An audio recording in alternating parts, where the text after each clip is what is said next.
Hi, this is Jason Major, Sweaty Heroes, Comic Parkers. I'm coming to you from a beautiful Navy Yard Park in Amherstburg, Ontario, close to the waterfront here. Today we're going to talk about sci-fi science fiction comic books that you would not have heard of. Probably not heard of. So the main one that you might have heard of is Magnus Robot Fighter. Magnus Robot Fighter started in the 1960s with Gold Key, and later on, Gold Key also had a couple other science fiction type characters like Dr. Soul or Man at Atom. They weren't really superheroes; they were more closer to the science fiction bent. And then in the early 90s, Valiant took Magnus Robot Fighter, Solar Man and Atom, and the Gold Key characters like Turok, Dinosaur Hunter, and kind of used that as the foundation to create a superhero universe. So, anyways, this Magnus Robot Fighter is special because of the fact that it was drawn by Steve Ditko, who co-created Spider-Man and co-creator of Doctor Strange, among others. And then also the story is by Dave Michelinie, who's the co-creator of Venom. So Magnus Robot Fighter takes place in the year 4001, and basically it's itself. He's basically a man that's been designed to stop the robots from taking over the Earth, so to speak. But it's a lot of cool, I would say like a 1960s type of sci-fi feel, like very retro-futuristic. If you've seen Tomorrowland, you kind of get that vibe about this version of the future. This would make an awesome science fiction film one day. I'd love to see that. Then we have Mech Cadets, which is soon, as of 2024, going to be a Netflix series, cartoon. Greg Pak is one of the co-creators, and it's kind of in the same vein as like a Voltron or a Robotech, but for a modern audience, I would say. This is a kids comic, and it is nicely drawn, and it has an interesting premise. But basically, you have these bunch of kids, and they all pilot robots, and and then they are fighting aliens and stuff, and have big robots. So that's Mech Cadets. Soon to be a cartoon.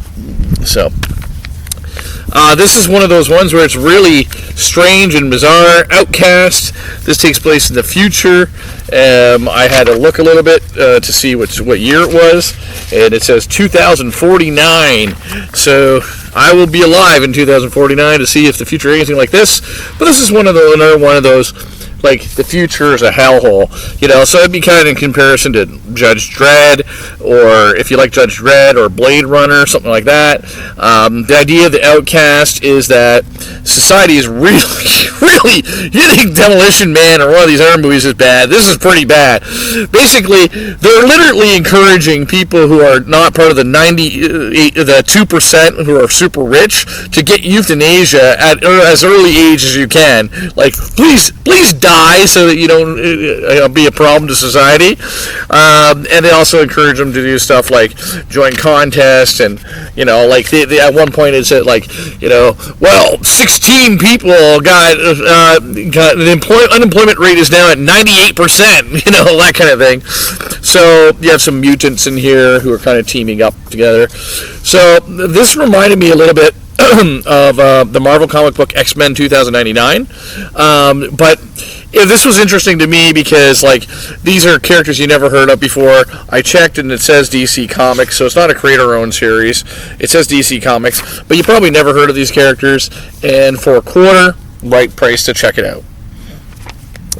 Then we got Time Masters, which Time Masters is Rip Hunter. Rip Hunter is connected with the more famous character Booster Gold, and so of course this is involving like time travel and stuff.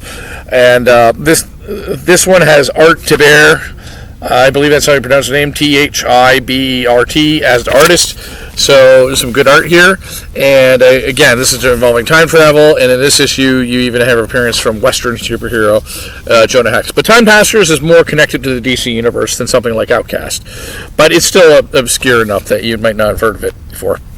And then this is Eagle Comics, which looks to be in here from England. So it looks like this is like Same would be a similar publisher to something like Judge Dredd. And I find it ironic because in here is actually a character called Robo Cop, but not RoboCop. It's like just a generic robotic cop, which is cool. There's some little baby with a gun. I don't know, which was kind of weird, but supposedly it was like somebody who it says kid had been my pilot, but the effects of traveling at faster than light speeds had turned him into a 1-year-old. Little vicious little tyke he was.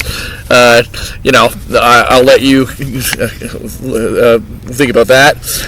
These boots are actually a robot. So that was kind of funny. So there's talking robot boots, and they're like, "What's this guy? Is he actually human? He says he's human. I don't know." And they're fighting over, the other droids are fighting about whether he's human or not. So this would be probably something similar to a Judge Dredd, but like very much like that quirky British cyberpunk comedy. And that's what I have for you today. Wow, that video was 6 minutes long, but this is to show you that there's a lot of original sci-fi that you probably never heard of in those comic bargain bins. Stay sweaty.